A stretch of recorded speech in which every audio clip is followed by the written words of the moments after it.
Trapped by the belief that I'm not good enough, bound by the limitations and the lies that consumed my world, this was me. It wasn't until I took the biggest leap in my life to know and trust the power within. And it was at that moment I made a choice. My past will not define me anymore. Hello, I am Teri, and I know I am not alone in this. Over the years, I have found that the number one mistake that we make is that we get in the way of our own success story. Yes, I said it. On this show, together we'll tackle limiting beliefs, self sabotage, getting stuck, fear, doubt, overwhelm, and the imposter syndrome. Join us on this journey designed to transport you beyond your limitations to a world where anything is possible. This is Talking with Teri. Hello, and welcome back to Talking with Teri, where we have powerful conversations to transform your life and your business. And I am delighted to have our guest today. Barbara Turley is with us. She's an inventor, an entrepreneur, and founder and CEO of the Virtual Hub. And what I love the most about this is that this is a business that she started by accident, that exploded in the first 12 months and has become a household name for virtual assistants across the US and beyond in all, I don't know how many countries, but it is just incredible. And what I love about your model of business is you use this term called unlocking dreams is your company as a purpose. And I just love this. So Barbara, welcome to this show. Thanks for having me, Teri. It's great to be here to chat all things business and mindset and motherhood and whatever we can touch upon. I know. So we were talking just offline and we're like, oh, there's so many different angles that we can go with this. So bring us up to speed. How did you get to where you're at today? Sure. I'll try and give you the very short version. So I'm ex-corporate. So for all those corporates out there listening, it is possible to exit and do your own thing. So I'm ex-investment banking, came from no background in HR, recruiting, or any of that sort of thing. But always kind of had I wouldn't say always wanted to run my own business. When I was reaching my 30s, I was kind of like, I don't know if I want to do this corporate thing anymore. I look up the ladder and go, I don't know if I want to go there. And I kind of wanted to work for myself, but I had no idea what that looked like at all. And then lo and behold, the last financial crisis hit, which is 2008. Yeah. And of course, the financial industry just like melted down completely. I was in that industry. But I got a kind of a lucky break. Like, this is the very short version, in that there was a group of us that got together and got to buy a part of a business from one of the big investment banks in Australia. And with that company, it's an asset management business. I'm still involved in it today. But that we took it was 1.6 billion of assets that we actually theoretically took out of that bank. And we had the distribution rights for that. And that's how it started. But the main point of that story was that I got a huge learning in those years that I worked in the company. I was a shareholder as well as working there, in how great companies are built. And that really whetted my appetite to want to build my own company. So I left corporate after a while, did some business coaching, and then through my business coaching experience of maybe 2 years, I noticed that all the clients I was coaching all had the same problem. If they didn't grow, they weren't going to be able to hire staff. But if they didn't hire staff, they were never going to grow. And I was kind of like, catch 22. You got to solve this problem. You can't keep doing everything yourself. Yes. So I started recruiting VAs in the Philippines for them, but not because it was a business. It was more just to kind of help them so I could do strategy with them. And before I knew it, it was just, that was the demand. And I was quite enjoying doing that. And here we are 6 years later, we have 200 staff in the Philippines now. Wow. It's a totally different business from back then, but it was literally, I found myself in business by accident, literally. And I absolutely, actually, I am a client of the Virtual Hub. And I don't know how I got involved. I don't know how I found you guys. Honestly, I was like doing a late night Google search or something, and I stumbled across it. And what I fell in love with was a couple components. One is that you guys train them based on your client's needs. So I interviewed the person I'm working with, and then you guys train them based on what I need, versus having them come in and having them know all these things, because as you know, every client has different systems, different programs that they use. And now there's like endless amount of apps and resources out there. Like it is impossible to have someone come in and like know exactly what that is. So I love that. And, if there was anything that happened to, my person, you guys are the ones who were responsible for, retraining and, just Transitioning, you did the whole transitioning. And thing. it's just, I'm like, sign me up, right? Like if I have to take off one more less worry, and I think that's a lot of what happens for business owners is that, you know, you know, the other thing too that's powerful is that you only have your staff working with either one person or two people. That's Yeah. it. Either 20 hours or 40 hours, or I'm sorry, two clients with 20 hours or one client with 40 hours. And I love that because I like that simplicity. I like yeah, simplicity. because I know a lot of virtual assistants out there that are working with, 8 or 9 clients, and I don't even know how they can be They get keeping burnt all out. that, yeah, They keeping get all burnt that out. stuff. Yeah. And then the work is, I mean, some are amazing at it, but you can only keep that up for a while. So Yes. I mean, as you know, we have a very big culture as well of the well-being of, they're all employees of our Philippine company. So we have a huge cultural, like people first Yeah. approach. And we're like, we're not going to burn them out. Like, so even Yes. clients who sort of try to push too many tasks into the time frame, like we'll step in and be like, hey, this is a bit too heavy, can we work on trying to make it a bit more realistic? So that's our role, is to really Yeah.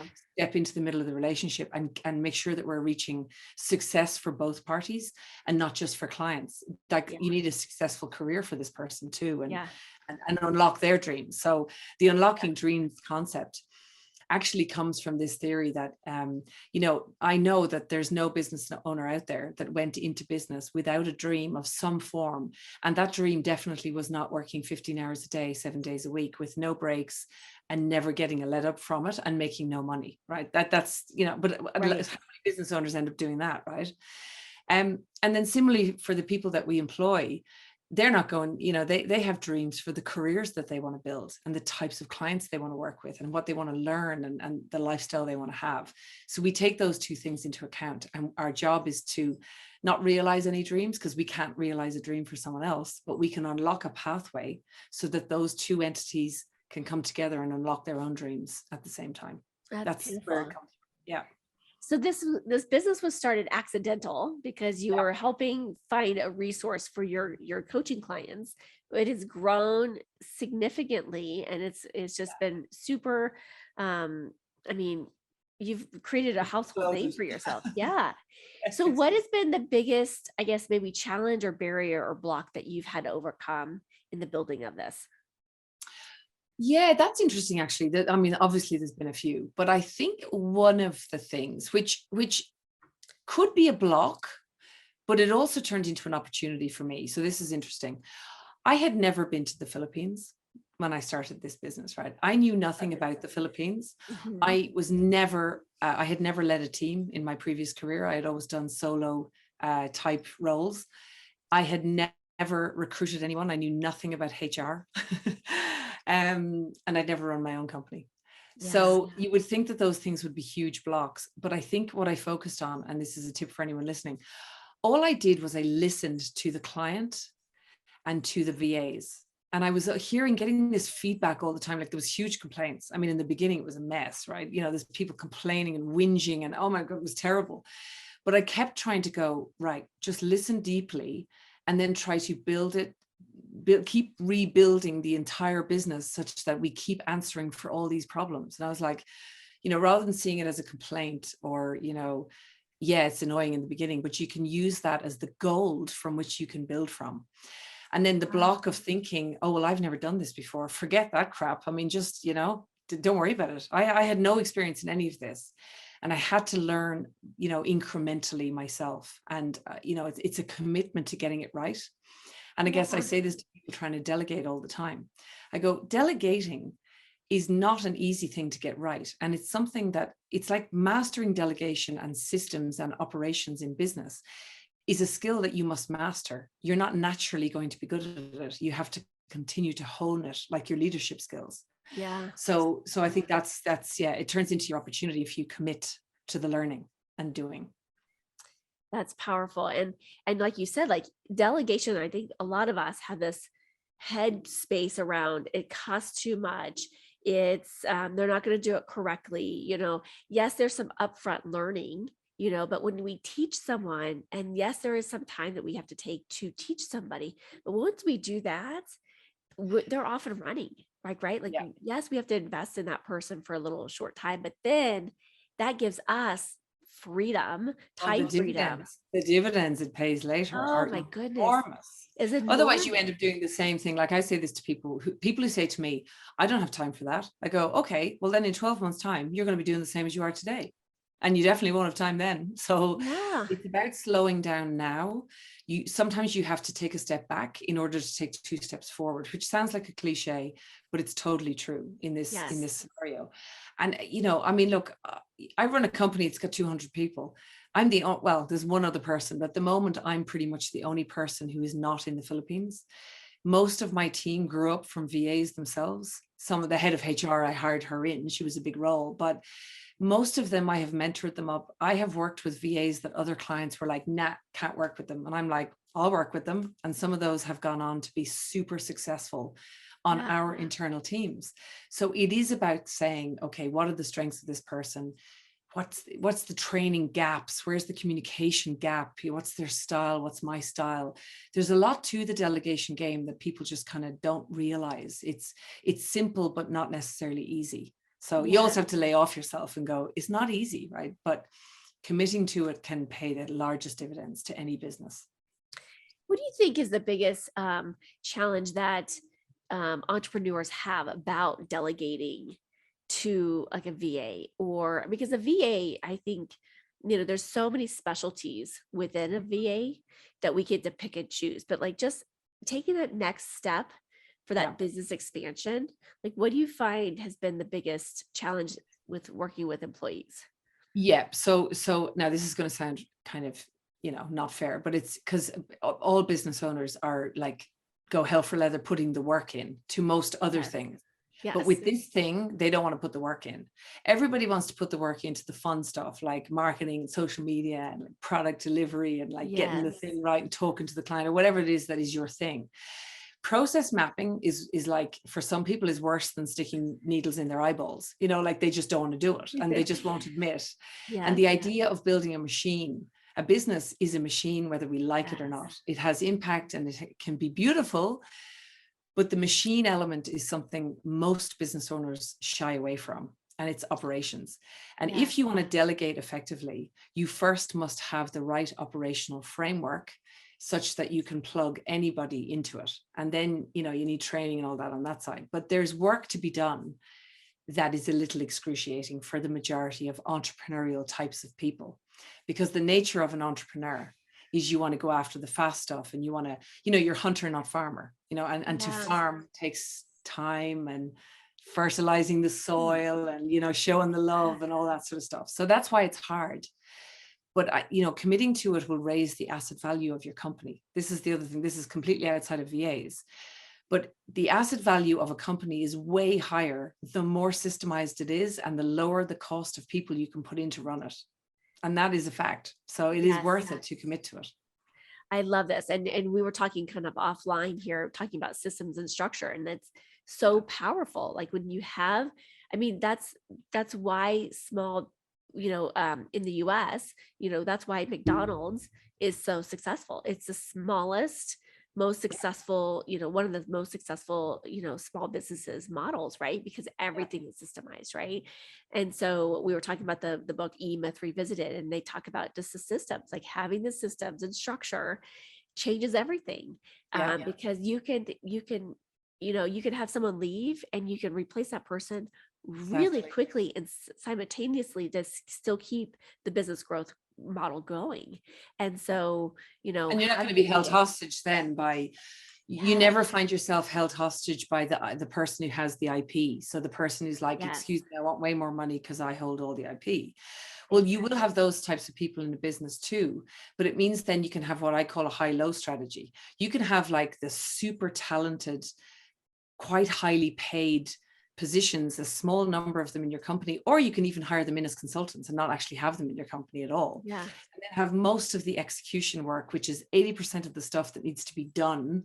The doing can be done by amazing offshore teams, and that's not to belittle the offshore staff, of course, but you're also creating great careers and stuff for people like that. They might be onshore. They could be US people that just want a nice job that has recurring, clear expectations, clear tasks. You'll have a happy company if you run it that way, and it'll be very profitable if you do it Yes, that way. Mhm. I agree. I agree. So because we were talking about this earlier, and I want to bring this this other layer into this conversation, because we were talking about being entrepreneurs and also being the mom, right? Yes. And tying that piece in, and what you said offline was great, because you said, I really wanted to focus on, creating a company and proving to myself that I could have young children at home and still be able to have an impact with a successful business. So say more about that.